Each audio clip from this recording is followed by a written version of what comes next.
इस वीडियो में हम देखेंगे कि अ, जो कंट्रोल सिग्नल्स हैं हमारे पास, जो कंट्रोल यूनिट से बाहर निकल रहे होते हैं, उनका क्या इफेक्ट होता है। और उसको हम देखेंगे कि कौन कौन से इंस्ट्रक्शन के लिए कौन कौन से हमारे पास ये सिग्नल निकलते हैं। तो इनमें से हमारा जो है पहला हम डिस्कस कर चुके हैं जो कि एलयू ऑप है।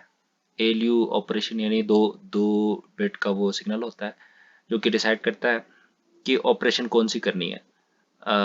यानी टाइप कौन सी है, आर टाइप है, आई टाइप है, जे टाइप है, जो भी जोन सी भी टाइप होगी उस टाइप को जो है वो बताएगा एलयू कंट्रोलर को। और इसके अलावा इसमें अगर आप देखें तो रजिस्टर डेस्टिनेशन है। रजिस्टर डेस्टिनेशन ये डिसाइड करता है कि डेस्टिनेशन कौन सी होगी, आर टी होगी या आर डी होगी। आपको पता है आर आर टाइप के केस में ये आर डी होती है और बाकी केस में आई टाइप के केस में ये आर टी होती है। और रजिस्टर राइट जो कि इसका जो इफेक्ट होता है वो ये होता है कि ये जो है आपको अलाउ करता है कि रजिस्टर में आपने राइट करनी है कि नहीं करनी। अगर आप इसको जीरो रखेंगे तो रजिस्टर में आप इसके इनपुट पे डाटा लेके भी आएंगे तो ये विद द क्लॉक पल्स ये राइट नहीं होगी।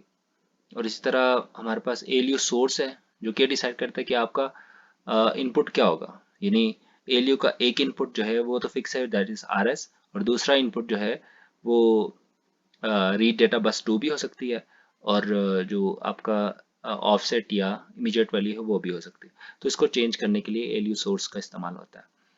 पीसी सोर्स का इस्तेमाल उस वहाँ पे करते हैं जब आप ब्रांच करते हैं। ब्रांच के लिए हमारे पास जो इनपुट आती है वो एक तो नॉर्मल PC+4 से आती है, और दूसरा जो है जब आपके पास कोई टारगेट होता है तो टारगेट को कैलकुलेट करके आती है। तो ये डिसाइड करती है कि आप ब्रांच करना चाहते हैं या नहीं करना चाहते। अगर ब्रांच सक्सेसफुल होगी तो आप उसको ब्रांच का टारगेट एड्रेस भेजोगे, वरना जो है PC+4 का नॉर्मल जो नेक्स्ट एड्रेस होता है वो भेजते हैं। और मेमोरी रीड, जो कंटेंट को अगर आपने रीड करना हो मेमोरी से तो मेमोरी रीड का ऑप्शन उसको हाईलाइट कर देते हैं। और मेमोरी राइट, जब आपको कंटेंट आपने वहाँ पे राइट करनी हो तो इसको इनेबल करना होता है, वरना ये राइट मेमोरी में राइट नहीं होती। और मेमोरी टू रजिस्टर, ये डेस्टिनेशन को कौन सा डाटा जाएगा, मेमोरी का या फिर एलयू का, ये डिसाइड करता है मेमोरी टू रजिस्टर का जो है पिन। तो इसका अगला जो है हमारे पास, अगर हम आर टाइप का इंस्ट्रक्शन यूज करें तो इन पिंस का क्या इफेक्ट होगा। तो आपको पता है कि आर टाइप के इंस्ट्रक्शन में जो रजिस्टर डेस्टिनेशन है वो इस्तेमाल होती है जो डी है, आर डी है। तो आर डी को मक्स वन के साथ जोड़ा, जो सिलेक्शन लाइन वन के साथ जोड़ा हुआ था हम इसको वन देंगे तो ये आर डी का जो डाटा आगे जाएगा। और इसी तरह यहाँ पे रजिस्टर राइट हमने करनी, और इसके बाद रजिस्टर राइट करनी होती है तो हम इसको इसको भी वन कर देते हैं। और इस केस में हम जो है डेटा भेजते हैं बस बी का, या रजिस्टर डेटा टू का, यानी आर टी का डेटा भेजते हैं आगे। तो हम इसकी इसके लिए जो ये मक्स है हमारे पास रजिस्टर, ये एल यू सोर्स का, उसको हम जीरो करते हैं। और इसी तरह एल यू जो है, एल यू को जो डाटा जाता है क्योंकि आर टाइप है तो ये 1 0 का इसको डाटा जाएगा। और इसके साथ इसमें से जो भी ऑपरेशन होगा, मसलन आपको पता है एल यू सोर्स आगे उसको भेजता है कि उसने एडिशन करनी है, सब्ट्रैक्शन करनी है, जो भी करना है वो उसको डाटा भेजता है। और यहाँ पे अगर आप देखें तो इसको जो हमारे ब्रांच के इंस्ट्रक्शन है, अगर कोई ब्रांच होगी तब ये 1 होगा वरना 0 होगा, क्योंकि ये आर टाइप है तो ब्रांच नहीं है, तो that means it will be 0। और अगर ये आपको एंड गेट की प्रॉपर्टी बताए, अगर आप एक भी बिट 0 तो आउटपुट हमारे पास 0 हो जाती है। ये 0 जो है, कोई भी अगर रिजल्ट जब 0 आ जाता है तो ये 0 फ्लैग है जो कि 1 हो जाता है। अभी फिलहाल इस केस में ये अनडिसाइडेड है।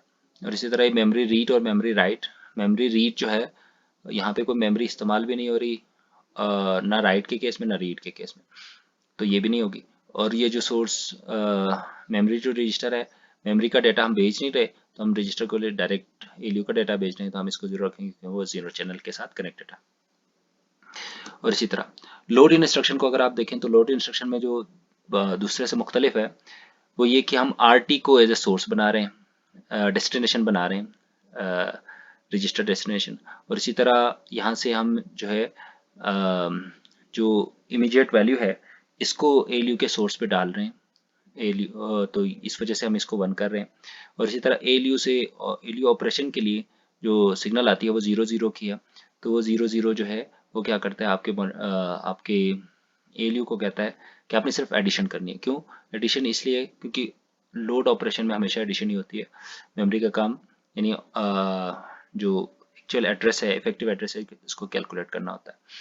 इस केस में, लोड के केस में, हमने मेमोरी को रीड करना होता है, तो मेमोरी का जो है रीड पिन हम हाई करते हैं और राइट पिन को 0 कर देते हैं।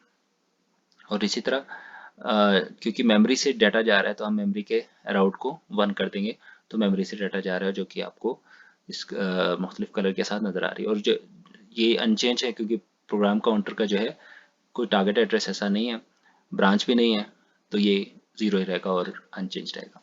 और इसी तरह अगर हम स्टोर की बात करें, स्टोर में भी कोई इतनी ज़्यादा चेंजेस नहीं है, लेकिन सिर्फ जो चेंज आएगी वो ये है कि ये जो हमारा रजिस्टर डेस्टिनेशन है उसको वो इग्नोर करेगा, क्योंकि कुछ भी होगा तो रजिस्टर में राइट नहीं होना, तो हम रजिस्टर राइट को 0 कर देते हैं, तो इसका मतलब है रजिस्टर में कोई डाटा राइट नहीं हो रहा।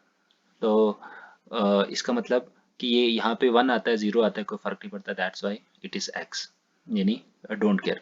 और इसी के साथ यहाँ पे देखें, रजिस्टर डेस्टिनेशन का जो बस है उसमें अगर मेमोरी का चूज़ करते हैं या फिर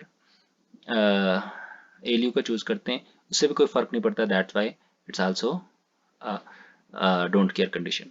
और इसमें हम जो है डाटा को राइट करवाते हैं, तो इस वजह से डाटा राइट का 1 है और डाटा रीड का जो है मेमोरी का 0 है।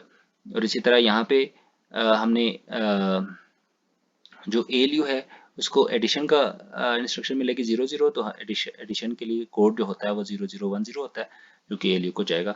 और इस तरह स्टोर के इंस्ट्रक्शन के लिए जो हमारे पास ALU के टर्म्स है वैसे होंगे।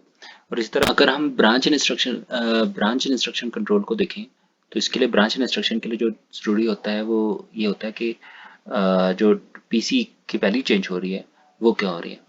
तो जैसे कि आपको पता है कि ब्रांच में दो चीज़ें कंपेयर होती है, जो ALU काम करता है, तो उसी तरह जिस तरह हम काम कर रहे हैं उसी तरह होगा। जो सोर्स होगा वो हमारा 0 होगा, क्योंकि डोंट केयर पे होगा, क्योंकि सॉरी डेस्टिनेशन, तो डेस्टिनेशन 0 होगा इस वजह से क्योंकि डेस्टिनेशन का कोई काम नहीं है इसमें। और इसी के साथ जो डेस्टिनेशन पे जो डाटा जा रहा है उसका भी कोई काम नहीं है, तो जो हमारा मेमोरी टू रजिस्टर सोर्स है वो भी डोंट केयर पे होगा। अगर कुछ भी आएगा तो क्योंकि हम रजिस्टर राइट को 0 कर रहे हैं तो उससे कोई फ़र्क नहीं पड़ेगा कि क्या आ रहा है। इसके अलावा जो यहाँ से जो डाटा जाएगा, क्यों हम RS और RT को कंपेयर कर रहे हैं, तो RT का डाटा हम आगे भेजेंगे और RS को पहले ही जा रहा होगा, तो यहाँ से जो रिजल्ट आएगी इसमें मैं अज्यूम कर रहा हूँ कि वे दोनों इक्वल होंगे, तो इस वजह से ये 1 होगा। और ब्रांच की इक्वेशन भी है, तो आपको पता है दोनों 1 हो जाए तो जो एंड गेट है उसका आउटपुट 1 हो जाती है, और आउटपुट 1 पे जो टारगेट एड्रेस है वो हमारे पास यहाँ से जा रही है।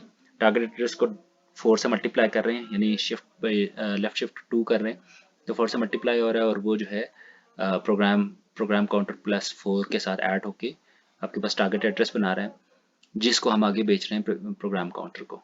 तो इसको सारा जो है इसमें जो चेंजेस आएगी, इसमें जो ऑप कोड है, ALU ऑपरेशन है, वो बताता है ब्रांच करनी है तो 0 1, तो ब्रांच के केस में आपको पता है ओ ALU को जो इंस्ट्रक्शन मिलती है वो सब्ट्रैक्शन की मिलती है, तो इस वजह से सब्ट्रैक्शन का कोड 0 1 1 0 इसको जा रहा है। तो ये जो है ब्रांच की इंस्ट्रक्शन है, और इसका जो कंप्लीट इफेक्ट है वो आपको यहाँ पे एक टेबल के फॉर्म में नज़र आता है कि R टाइप जो है वो कौन कौन से सिग्नल्स को 1 करती है और कौन कौन से को 0 करती है, और लोड, स्टोर और ब्रांच के इक्वल क्या क्या करती है।